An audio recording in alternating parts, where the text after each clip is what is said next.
दादा हमारे बीच नहीं रहे हैं, आपकी फैमिली की और दादा के बहुत करीबी रिश्ते थे, क्या फील करो, क्या कहना चाहो?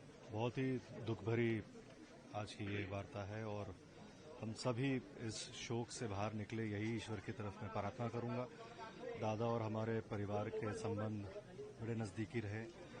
विधायक जब मैं बना तब दादा का हमेशा में मार्गदर्शन रहा, आगे काम कैसा करना चाहिए। महाराष्ट्र का हित हमेशा दादा ने अपने सामने रखा और वही काम आखिर तक वो करते रहे। ईश्वर उनकी आत्मा को शांति दे, हम सबको इस दुख से बाहर निकलने की शक्ति दे और उनका कार्य, उनकी प्रेरणा हमारे लिए हमेशा एक दिशा देने वाली रहेगी। और महाराष्ट्र के आने की राजनीति में एक बड़ा नेता आज हमने खोया है और बहुत बहुत दुख हो रहा है ये सब जानकर। ऐसी यादें हैं जो आपने उनसे सीखी है और आगे जाके आपको लाइफ टाइम वो याद रहती है? नहीं, जब मैं पहली बार विधायक बनके विधिमंडल में गया था तो उन्होंने हमारा कामकाज कैसे होना चाहिए, अपने भाग के प्रश्न कैसे रखने चाहिए, विधायक बनके आपकी जिम्मेदारियां क्या हैं, ये हमें बैठ के उन्होंने बहुत अच्छी तरह समझाया था और वो सीख हमारे साथ हमेशा रहेगी।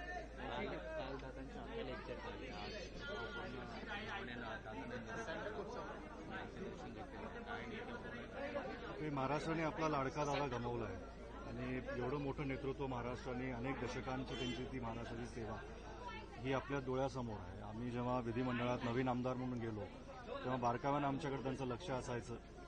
ते आम्हाला नेहमी काही आमच्याकडून कामं कशी करायला पाहिजेत, विधिमंडळाचं कामकाज कसं आहे, आमदार म्हणून आपल्या जबाबदाऱ्या काय असतील, हे नेहमी ते आम्हाला बसून समजून सांगायचे। काही आमच्याकडून कामामध्ये कुठं कमी होत असत असेल तर बोलून सल्ला द्यायचे आणि ते खरं तर सगळ्यांसाठीच, म्हणजे कुठल्याही पक्षाचा आमदार त्यांच्याकडे जरी गेला तर कधी त्याच्यात भेदभाव नसायचा, नेहमी सगळ्यांना बरोबर घेऊन जायचं।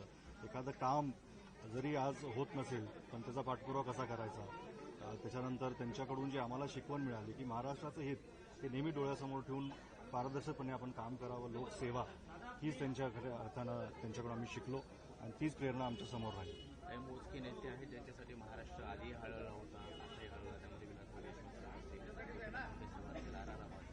आणि आता अजित। आता महाराष्ट्रामध्ये जे नेतृत्व महाराष्ट्राच्या ग्रामीण भागातून कानाकोपऱ्यातून लोकांनी उभं केलं, कधी कधी वाटतं की महाराष्ट्राला अशी काय दृष्टी लागली की अशी लोक आपल्यातून ते लवकर घेऊन जातात, की महाराष्ट्राची अजून दीर्घकाळ सेवा त्यांच्याकडून आम्हाला अपेक्षित होती।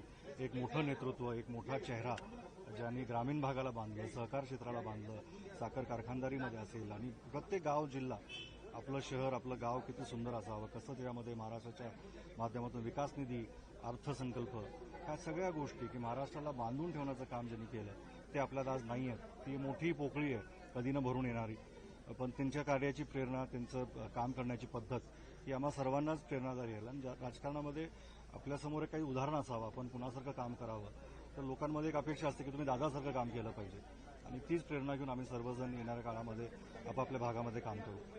थँक्यू।